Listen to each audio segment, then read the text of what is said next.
Hello everyone, hope you're doing well. It's time to chat about the F-8E. This is a Crusader in the American tech tree, and I ended up spading it during the Jaguar IS event, and I had a really good time. I was super skeptical going into this vehicle, and I'll tell you why. I just finished the F-8U2, which we did a video on, and obviously that vehicle has its problems. Its flight model is not exactly easy to deal with, has some issues with the rudder, and likes to snap its wings. So going into the F-8E, I was worried about these things. I'd also just come off spading the MiG-23M, a vehicle where its missiles are some of the most infuriating missiles I think I've ever found in War Thunder. And I was being told, when it came to the F-8E, looking at these AIM-9C missiles, which are the Sidewinder, but it's a semi-active radar homing head on it instead of an IR one, that these ones are pretty good, right? I was getting told this, and my brain was just in, nope, I'm getting trolled mode. It's happening again. I was told that these R-23Ts and R-23Rs are good missiles. They're not good missiles. I was told this F-8U2, was quite easy to use. Turns out, no, it's not easy to use. And, you have all these little things about it, but once you work them out, they're all good. So when I went into the F-8E, I had all of these thoughts going into my head where I just could not trust the world. The world was lying to me, and that was just how it is. It turns out the world wasn't lying, and the F-8E is actually quite a nice vehicle to play, and the missiles themselves actually do pretty good. So, what is the thing about this vehicle that makes it a lot nicer to play than the F-8U2? It doesn't randomly snap its wings.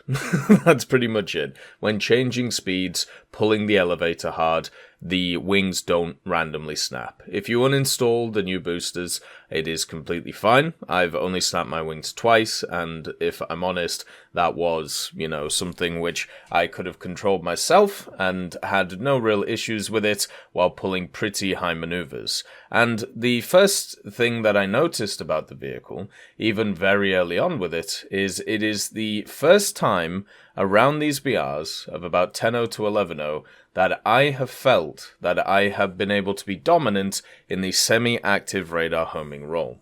So the other vehicles for America around this BR which have semi-active radar homing stuff is the F-4C, right? Like that's the big one at 10.0. But you have the AIM-7s, the early ones, the Sparrows, which aren't very maneuverable. Also, you've got a pretty tepid radar, and at the same time, you have absolutely no countermeasures. So if you can't dodge anything that's coming in. The F-8E is a different kettle of fish. I actually felt confident going to height in this vehicle, which is something that doesn't happen a lot at these types of BRs. Usually you want to kind of stay low, stay fast, set up stuff there. But when I was climbing high in this thing, I had the AIM-9C, and the AIM-9C is easily the best semi-active radar homing missile around this BR. The only other kind of missile that you run into is either the R530 with the French, which has its own issues, but the French radar has the main issue, and then also you run into the MiG-21s, which have the R3Rs, which are super easy to dodge. If you don't know what the AIM-9C is, imagine just taking the AIM-9D characteristics, because, well, it's just an AIM-9D basically, but instead just adding a semi-active radar homing head to it. So it does go quite far. It is able to lock from, a decent way away. And the AIM-9C itself, as long as you use it as an AIM-9D or as an AIM-9G as you would, it is really easy to use. So if a person is coming towards you, 4.5 kilometers, 4 kilometers, you can easily hit them. If they're going away from you, you can do that too. And one of the things that just really surprised me about this missile was not actually the missile itself, because I knew it had the characteristics of the D and the G. What I was really worried about was the radar, because that's usually the thing that lets these vehicles down around these BRs to be able to hold on the target.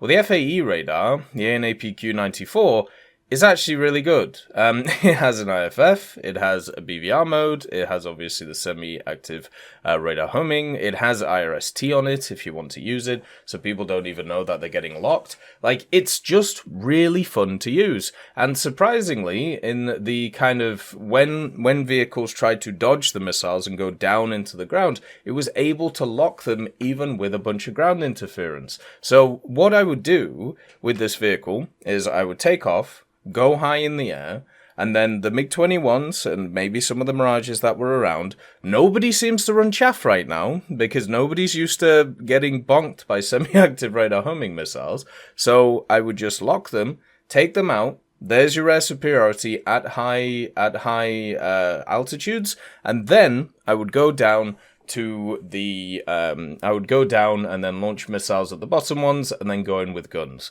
This meant that I had many games with, 2, 3, 4 kills without really doing too much, just kind of positioning properly, dominating a certain area of the battle, and there were so many people who just did not run chaff, because around this BR, you don't really need to run chaff, right? There isn't a lot of a reason to do so, because not many vehicles actually have good semi-active radar homing ones, or they have pretty weak radars which can't follow stuff. So the F-8E is in this really nice place where, because you are one of the only vehicles around this BR which has a functioning radar and also a pretty good semi-active, you are able to do quite a lot of damage with that and catch so many people out. The way to actually counter this, though, is pretty simple. Literally just bring chaff, right? Because the radar is not a PD radar, it's not anything like that, it's just a standard radar. So you can chaff out the radar. So if you are going high, if you want to play that kind of semi-active role with the radar locks and the missiles like that, just make sure, make sure to bring chaff, because otherwise you're just going to get hammered. And if you're in a MiG-21S, don't go high, because you'll just get bonked by an F-8E. You are basically just flipping a coin and hoping that an F-8E isn't on the enemy team. Now, the only problem that I've actually had with this armament, though, is the simple fact that it's set up in two ways. So you have the armament which is on the left pylon, and then you have the armament that is on the right pylon. You can't really customize between the two, so you have to... The perfect armament on this machine would be 3 AIM-9Ds and 1 AIM-9C. Because a lot of the time you don't use 2 AIM-9Cs, you use one of them to get control, and then, because not many people go high, you then use the AIM-9Ds from a downwards perspective and hitting people as you go down. It works fantastically, but unfortunately, because of the way the pylons are, you have to bring 2 AIM-9Cs and 2 AIM-9Ds. This is still fine, and is still a very good armament, just a little bit harder to use than other ones. It does also have a bunch of secondary options with bullpups, bombs and rockets and stuff like that, but I just wouldn't bother with any of those. Don't bother with the Zunis either. I know they look fun, but just don't bother with them. Use countermeasures as usual, and also just use the 20mm. One of the key upgrades on this thing, I would say, is actually getting the new 20mm cannons, though, since these guns are shotguns. They just spray all over the place. So after getting the missiles, the AIM-9B and then the AIM-9C, getting the offensive weaponry is the way to go too.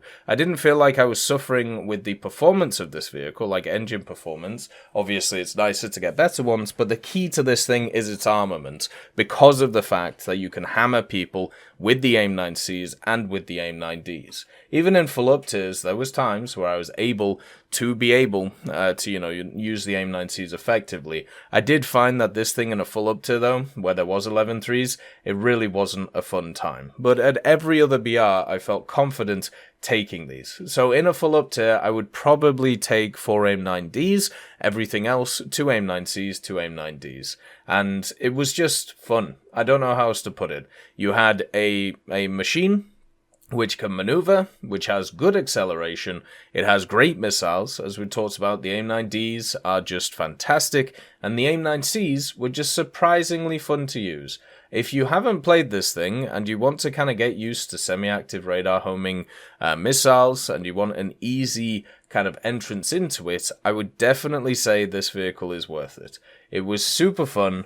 Really enjoyable, and I had a great time. Balance-wise, I actually think it's in a good place as well. Because if you put it up in BR, obviously the semi-active stuff doesn't work as well, but the main thing is, you know, you get into that 11-3 bracket where everything is just better than you, and you just kind of get annihilated. The F-8E itself massively relies on the enemies knowing what they aren't doing as well. So, in order for your, you know, AIM-9Cs to work, you need people, as I said, to not bring chaff, or to just not know they're getting locked because they're not paying attention to their RWR. You also, because you still need to get closer to the enemy than a lot of semi-actives because of the fact that it's still a 9D, not a 9C. You need to hope that people aren't looking on the battlefield that you're above them after, you know, engaging in that high altitude thing. So a lot of it is actually based on the enemies that you are facing instead of, like, you know, what you are setting up in itself. In a perfect scenario, this vehicle actually is an incredibly balanced vehicle. But because most people aren't looking for the factors that this thing is, it just doesn't work like that. My F-8E, I had 47 battles in it, 64% win rate, 103 air kills, and 27 deaths. And that was with getting those full up tiers into 11-3, where you basically get annihilated. So, 3.5 to 1 KD, very high percentage win rate, and incredibly fun to play. I would highly recommend it. Definitely give it a go if you can, and try and give those AIM-9Cs a whirl. A great time has been had. As always, I hope you have a wonderful day, and I'll see you next time.